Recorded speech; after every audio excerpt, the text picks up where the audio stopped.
gonna miss that.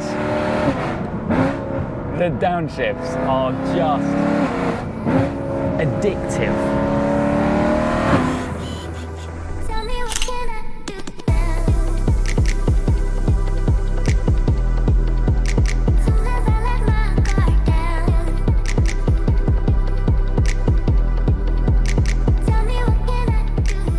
Hey guys, it's Luke here and welcome back to another video, and to a video which I think a fair amount of you have probably been expecting. Yes, my E92 M3 will shortly be for sale. I think it's time. And basically today what I want to do is explain the reasons why, even though I think probably it's quite obvious, but also go out for a drive and just have a chat, have a catch up, and kind of remember what this car has been for me, what I've done with it, what I've had to do to it and with it. A bit of a bombshell, but yeah, like I said, I think some of you probably knew it was coming, and yeah, officially, this car is for sale.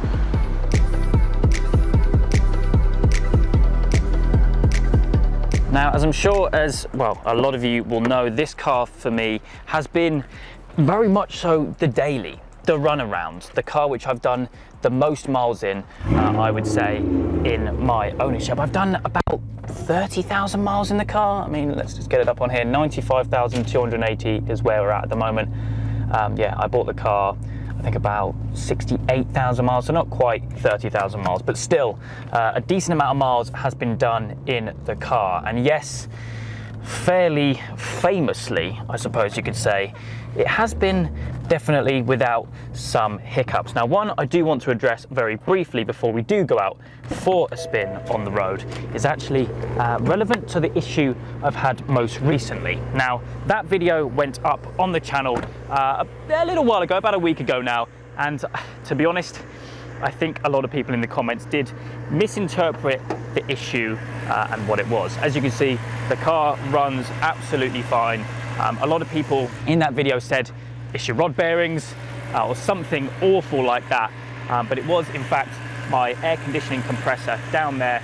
The clutch within it and the bearing had basically sheared, just meaning that it just wasn't working correctly and causing a horrendous noise, as you would have seen. Now, I took the car down to Swift Performance, they fixed it, all good to go.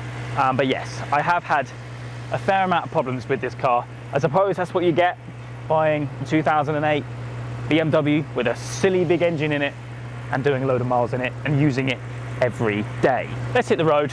It's running sweet as ever. I'm sure it's going to be a lot of fun. As always, bit of a bombshell. This car is for sale. Now, there are a fair few reasons as to why I've decided to part ways with the E92 M3. The first and I suppose main reason of which is my Audi S1. Now, you would have seen a video very recently that the project is still very much so underway. As I explained in that video, it's something which I've never done before. Part supply has been a nightmare, but I am still getting there, and I do intend to get that car on the road very soon, and for that to be my new daily. I think that is a much more sensible daily, to be honest with you. As I said, I've done a lot of miles in this car. I do a lot of miles anyway, and so for the car that I rely on so much to be, you know, an M3, which is, you know, getting on a bit higher mileage, that kind of thing, and prone to have problems, it just isn't right. You know, on numerous occasions where this car has let me down, it's made me not necessarily hate the car. Now, hate is a strong word, and I do not hate this car, but it's left me a little bit anxious because I can't rely on it. You know, every morning I go downstairs to the car and I'm like, is it going to start? Is it going to let me down today? I've got an important day today. Is it going to let me down? And to be honest, for any daily, that is the case. You know, it's a car that you rely on, you need it to work, and when it doesn't work, it's a massive pain and it's all very stressful. Some say that it might have made sense for this to have been the track car and my Golf R to have been the daily, but that would have never been the case. The Golf R for me is a very important car. You know, it was my first performance car, not my exact car, but I had a previous one. And it was a large reason how my channel really got off the ground. So I've got a lot of love for a Golf R. And so to be honest, it was always my dream to build my own race car, my own track car, and so it made sense to put A next to B and create a Golf R track car. Now, yes, these things are amazing on track, but for me, it's just not the case. Now, there are some incredible M3 builds, hopefully this year, which we'll be able to get on the channel in terms of features, which have been properly set up for the track. But yeah, that's why I never intended to have this car as a track car, and the Golf R would be that car. Now, to be honest, whilst on that subject, obviously I want this car to go to a good home. I intend on selling it as is, minus the plate. My private plate will of course be coming off and will eventually go on the S1 once that's up on the road. But I do intend to sell this car with the wrap on, with the wheels on, and also with the exhaust still fitted as well. You know, as is, pretty much. And to be honest, obviously, as I said, I would love this car to go to a good home, as anyone would, who, you know, really likes a car but has to move it on. That's always the case, but I'd love to see this car built into something really special, something track orientated, or just something really cool, and that I would love. And of course, if a subscriber, viewer of the channel does buy the car, it'd be great to stay in touch, and of course actually to update you guys on this car as it progresses through its life, maybe into something a little bit special. That is my dream, but not necessarily something that I'm gonna, you know, rely on. I'm in no rush to sell the car, to be honest. I'm actually dailying the Golf R at the moment, which kind of contradicts what I just said, I know, but it's just so much fun, and there is a lot going on with that car soon, and so I just want to drive it, really. Didn't really use it over winter that much, kind of don't really want to drive this too much now, just because I've got the idea in my head that I want to sell it, and so why not daily the Golf? Why not? There is a Lamborghini Urus coming towards me. That is very cool. That would be a cool daily, actually. If anyone wants one of those on the channel, then let me know. No, I joke, that's way out of budget. But yeah, this car will be replaced with the S1, just purely because I think, at least on paper, it'll be a lot cheaper to run. Still good fun, you know, all-wheel drive, manual, that kind of thing, but just a little bit cheaper, and hopefully something which is a little bit more reliable.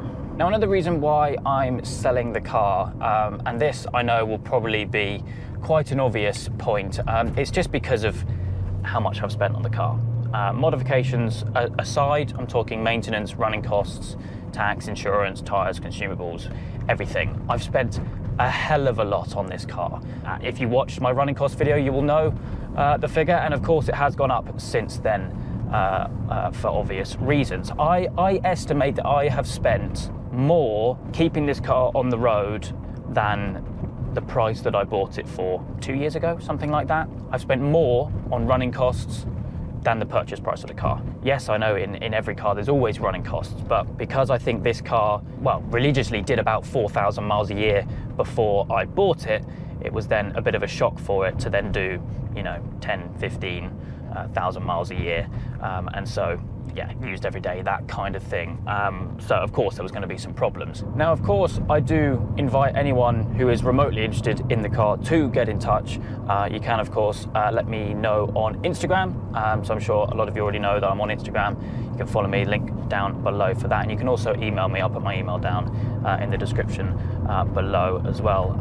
Yeah, basically, hit me up if you are interested. As I said, I'm not in any rush to sell the car, and yeah, really keen for it to go to a good home, and if that is one of you guys, then that is great for me, personally. Oh, look at that, there's a lot of nice cars out today. Is that a little 930? But yeah, of course, do get in touch if you want to know more about the car and everything like that, and if you've got any questions or anything, do let me know. Failing that, I'll put it on the open market and see what happens from there. But slight rude interruption. I'm at my favourite road. I've got the valves open. We're up to temp. Just go through the gears a little bit and enjoy some 4-litre V8 noises. I am gonna miss that because it just is angry. The downshifts are just addictive.